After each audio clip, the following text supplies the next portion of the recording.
صدر علی وقار، خالق کے کائنات کی بنائی ہوئی زمین پر موجود بحیرہ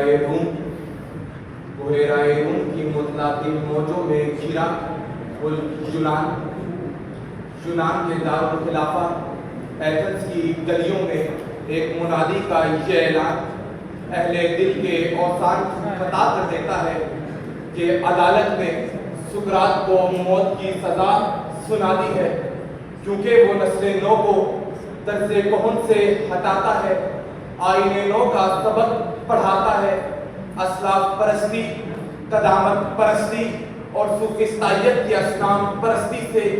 روکتا ہے۔ اس لیے یہ ملحد، مرتد،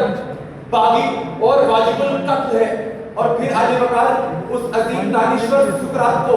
زہر کا پیالہ جبرن پلا کر موت کی وادی میں اتار دیا گیا۔ علی وقار ایک سقراط پر ہی کیا موقوف، کتنے ہادی اور پیغمبران خدا تبلیغ آئین نو کی پاداش میں طرز کہن کی سولی پر چڑھا دیے گئے۔ ابراہیم سے موسیٰ تک، موسیٰ سے عیسیٰ تک اور عیسیٰ سے محمد مصطفیٰ تک ہر ایک پر ظلم و ستم کے پہاڑ توڑے گئے۔ ابراہیم کو اندھی عقیدت کی نار نمرود میں پھینکا گیا، موسیٰ کو تنگ نظری اور ہٹ دھرمی کے فرعونی اجدہوں سے دھمکایا گیا، عیسیٰ کو رجت پرستی اور کوڑ مغزی کی مریضانہ سولی پر چڑھایا گیا، محمد عربی کو اجداد پرستی اور اصنام پرستی کے پتھروں سے طائف کی گلیوں میں لہو لہان کیا گیا، مگر آئین نو کا پیغام محمدی سارے عرب پر غالب آ کر رہا، اور یہ نسخہ کیمیا بڑا مؤثر و مجرب رہا کہ یہ کاروان ہستی ہے، تیز گام ایسا قومیں کچل گئی ہے، جس کی روا روی میں ایک عمر میں نہ سمجھے اس کو زمین اٹھا دے۔ جو بات پا گئے ہم تھوڑی سی زندگی میں، آئین نو سے ڈرنا، طرز کہن پہ اڑنا، منزل یہی کٹھن ہے قوموں کی زندگی میں، منزل یہی کٹھن ہے قوموں کی زندگی میں۔ یہ بات کھلی اور روشن حقیقت ہے کہ دنیا کے اکثر افراد اور اقوام نے آئین نو کا راستہ اپنانے سے گریز کیا ہے، کیونکہ یہ راستہ بڑا جانگاہ اور کٹھن ہے، مگر ایمان رکھیے کہ یہی راہ خاردار قوموں کو منزل پر پہنچا دیتی ہے، یہی راہ اقوام کو بقائے دوام اور ارتقائے بام عطا کر دیتی ہے۔ یہ آئین نو دراصل ہر زمانے کی صدا ہے،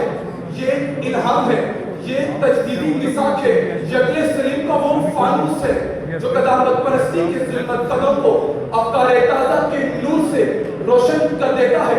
علی وقار تاریخ گواہ ہے کہ جب یورپ نے کلیسائی جگڑ بندیوں کو توڑا اور نشاط ثانیہ کی صبح پر نور کو خوش آمدید کہا تو ان کے نصیب سنور گئے۔ مسلمانوں نے جب تک قرآنی انداز فکر کو اپنائے رکھا، تب تک بغداد و قطبہ کے مینار علم و حکمت اور روشن خیالی کے نور سے جگمگاتے رہے۔ جب تک ہم تحقیق و تجسس اور افکار تازہ کے پہرے بیکرام میں ہوتا افزن رہے، تب تک ہم میں ابن رشد، ابو علی سینا، رازی اور امام غزالی جیسے روشن خیال محقق پیدا ہوتے رہے، مگر جب سے ہم نے اندھی عقیدت، روایت پرستی، پیر پرستی اور ملا پرستی کا توپ اپنے گلے میں ڈالا ہے، تب سے ہم میں نہ کوئی دوسرا رومی پیدا ہوا، نہ رازی، نہ کوئی جندی پیدا ہوا، نہ غزالی۔ اب ہمارے ہاں نہ کوئی تحقیق ہے، نہ تخلیق، نہ کوئی دریافت ہے، نہ ایجاد۔ تو آخر ایسا کب تک جناب صدر، کب تک ہم یوں ہی طرز کون پر اڑتے رہیں گے اور آئین نو سے ڈرتے رہیں گے؟ تو سنو اے میری ملت کے جوانوں، اب وہ وقت آ چکا کہ اٹھو، وگرنہ حشر نہیں ہوگا پھر کبھی۔ توڑو زمانہ چاند قیامت کی چل گیا، ایک تم کے جم گئے ہو جماعت کی طرح، ایک وہ کے گویا تیر کما سے نکل گیا، توڑو زمانہ چال پیرامت کی چل گیا۔